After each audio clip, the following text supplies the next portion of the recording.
Pandora's Hope. My name is Ari. I'm a college student about to start job hunting. It happened on my way home from a part-time job interview. I stopped by a convenience store to buy a place to stay.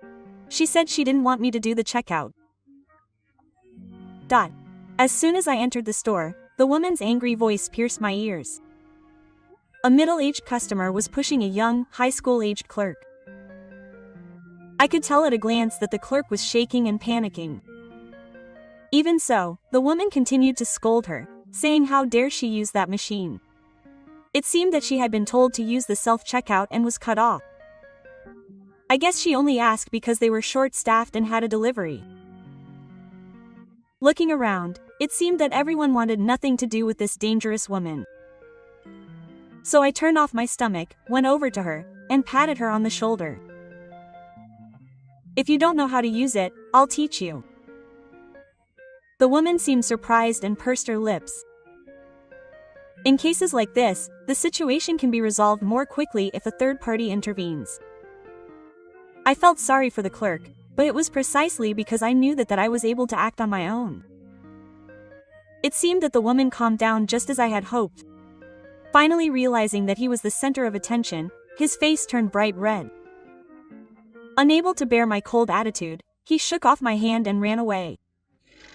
After a while, I received a call from the store where I had my interview saying that I had passed. Today was my first day at work. This was a typical drugstore that you could find anywhere. The fact that it was a short-term recruitment was convenient for me, who was about to start job hunting, so I applied first.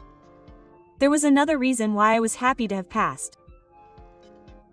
The store manager who conducted the interview was really nice. He was probably in his late 20s. He had a refreshing smile, was tall, and had the appearance of an idol. And above all, he had the air of someone who could do the job. He was very observant of his surroundings, and I got the impression that he was someone who was good at paying close attention to details. Rumor has it that sales increased dramatically after the current store manager took over. Right now, the store manager is someone I look up to. From now on, we will be working overlapping shifts. Did I get excited thinking about that and win the jackpot? The moment the store manager introduced me to Yukami-san, a part-time worker who was nearby, my mood plummeted. Surprisingly, the woman was the same complainer I had encountered at the convenience store that time. We froze for a few seconds when we saw each other. That meant she must have noticed too. We got through the situation with a casual smile. The manager asked if we knew each other, but I still gave him the vague answer. And so we started our part-time jobs without either of us mentioning what had happened that day. If I didn't say anything, nothing would happen. At first, I thought so, but it seems the world isn't that easy. Yagami was a more troublesome woman than I had thought. She doesn't even understand things like this. Young people these days are always grumbling and glaring at me, and it made my stomach churn. Even today, I did as I was told and put out the shelves, but she found fault with me for some reason. In any case, she didn't seem to like what I was doing. No matter what I did, she pointed out every little thing, and it made me feel depressed. I knew it was harassment, but I was a part-time worker for the first time in a while. Yagami had been working part-time for a long time, so I couldn't talk to anyone about it. I never imagined she would get revenge on me for what happened at the convenience store in such a blatant way. Seeing Yagami surviving made me worry about what the future held. A few days later, I was carrying cardboard boxes to the store while awake. I wonder how many times I've made the trip back and forth. There were still many boxes of cardboard boxes stacked up, each of which was so heavy that it made my legs ache because they contained sale items such as drinking water. I couldn't see the end in sight and was about to give up. Then, noticing my despair, the store manager came running over to me, looking worried. Have you been carrying everything up until now? You can use your metabolism there. Don't push yourself too hard. I felt defeated when I heard those words. Just a few minutes ago, Yagami had told me not to use my metabolism during business hours because it would bump into things. Was this harassment again? I was angry and told the store manager everything about why I hadn't been able to use my metabolism. The manager's expression turned stern and Kami was summoned.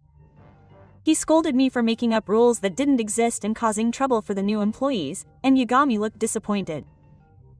Then the manager revealed a shocking fact. Yagami had been asked to stock the shelves with drinking water. He lied to me to make it easier for me by pushing his work onto me. I was completely dumbfounded by his outrageous monster behavior. Since then, the manager has been keeping a close eye on me, making sure Yagami, who is particularly concerned about me, doesn't get involved. On the other hand, Yagami doesn't seem to like that. Sometimes he'll sneak past me in the dark or glare at me when the manager isn't around. Even if it's revenge, why is he so persistent with me? That question will soon be answered.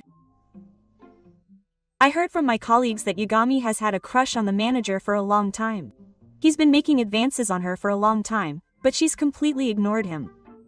In the midst of all this, I've heard that maybe he's being jealous because the manager and I have become close. Then one day during the long office hours, I learned that the manager was going on a business trip for a week. The manager looked at me apologetically, saying that he'd be sorry for the inconvenience. I couldn't keep being so nice to him forever. In order to put the manager at ease, I made up my mind to protect myself. At that moment, Yagami, who had suddenly appeared next to me, raised his voice and said, "Leave it to me." He gave me an eerie smile as I was confused, and spoke to me as Riza-chan. The strange atmosphere made my skin stand on end. I had a bad feeling about this from that moment on. I somehow managed to get through the week that followed. I had various troubles with Yagami, but they didn't become major issues. For some reason, I thought I had figured out how to deal with him. That was not good. It was the first day of the long service after the manager returned. I was sitting a little away from the manager, breathing a sigh of relief. Now I should be able to work smoothly again. That's what I thought. The manager seemed relieved to see me as usual. The manager seemed to be making good progress with a calm and composed attitude. However, when the manager was finally expressing his gratitude once again, something happened. Suddenly, Yagami interrupted the conversation, shouting, "Wait a minute." Then, breathing heavily, he ran up to the manager and pointed at me with a fierce look on his face. "Arisa has been slacking off every day for the past week. Here's the evidence." Amidst the commotion, I was so surprised I couldn't speak. Then Yagami took out his smartphone and held it up to show it to his client. The screen showed me sitting down and touching my smartphone during work. This must have been filmed without permission. As he continued, Yagami began to cover his face with his hands. I can't work with someone like this. It's the hardworkingest who are at a disadvantage. I could see a pout in the gap between his lips. It seemed like this was a plan to bring me down. Yagami tried to lean on the manager while continuing to play the victim, but he was quickly evaded and he staggered. This is what I asked him to do. I wasn't slacking off. In the dead room, Yagami's eyes widened as he vigorously raised his intuition. That evidence photo was of me, at the manager's request, using a chat-based AI to improve operations. It showed me working properly. With AI, the results can change dramatically depending on the type of text you type. It was important to be patient and try various things until a satisfactory answer and idea came to me, so I sat down and tried for a long time. The manager was skillful but completely useless when it came to digital technology, so he asked me, a young employee, to cooperate. He had just contacted me the other day to say that if this produced results, he intended to study AI. In the end, Yagami ended up writing the red ink all by himself. After explaining everything, the manager let out a big sigh of disappointment. That's to be expected. It was Yagami who had broken the rules. It's forbidden to have a smartphone while on duty, right? How did you take the picture of Arisa? Please explain. Yagami's eyes wandered and he started mumbling excuses. He said that he had rushed back to get his smartphone in order to get evidence that he was being irresponsible. However, the picture was taken secretly from the shadows and from an awkward angle. Everyone knew that this was a lie. Considering that, the manager was one step ahead. In the first place, I should have warned her with a high-handed voice before recording, and asked her if it was the adult thing to do to film without permission and show it off. Or, if she had checked with the other employees, they would have all known the situation, so this wouldn't have happened. The goddess was sweating profusely and breathing heavily. At that moment, the manager spoke with certainty. He gave her a sharp look, wondering if she had had personal feelings about wanting to hang the new employee. Yagami, who had been hanging out in the sun, was now completely covered in mud. Even so, he still didn't seem to want to admit defeat. I wondered if Yagami was trying to make me the bad guy in order to protect his position. He began to claim that it was unclear whether I was working on eye-related tasks at the time of the evidence photo. He said that maybe I had been slacking off because the manager had asked me to. But there was evidence for that. While the manager was away on a business trip, I had used the AI's power to propose product placement to the other employees. Sales had increased since then, and the data was still there. I also opened the chat history with the AI and showed it to her. It had been properly recorded what I was doing at the time Yagami took the evidence photo. The log, with the date and time clearly marked, contained conversations discussing business improvements. Yagami, who had become a masseuse, did not end there. Recently, there had been reports that the rate at which cosmetics were being sold was abnormal. When the store manager brought this up and pressed him, asking if it was him, Yagami's expression changed. He desperately denied it, but the security cameras had confirmed this behavior for everyone. We were the ones with the evidence.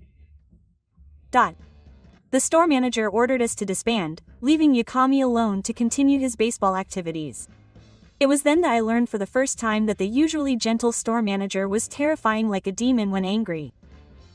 It was later discovered that Yagami had been taking home a large amount of products and reselling them with the teacher.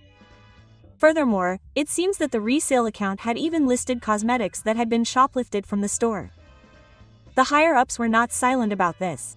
Yagami was immediately asked to pay a large amount of compensation. The illegal resale activities were discovered, and rumors spread throughout the area. The rumors spread not only to the store but also to the entire area, making it impossible to live there. Yagami left this town without leaving a trace. And on my last day of work, the manager thanked me for my great contribution to the store and shook my hand in gratitude. His hand was so warm that I couldn't help but feel a little sad to leave. But I was about to leave cheerfully when the manager suddenly called me over and said, "Please come and visit us again." My heart melted and my cheeks brightened. The manager seemed embarrassed, wondering if that was strange. I was so happy that I smiled broadly and replied, "I'll come again." It felt like the beginning of love. My life is just beginning.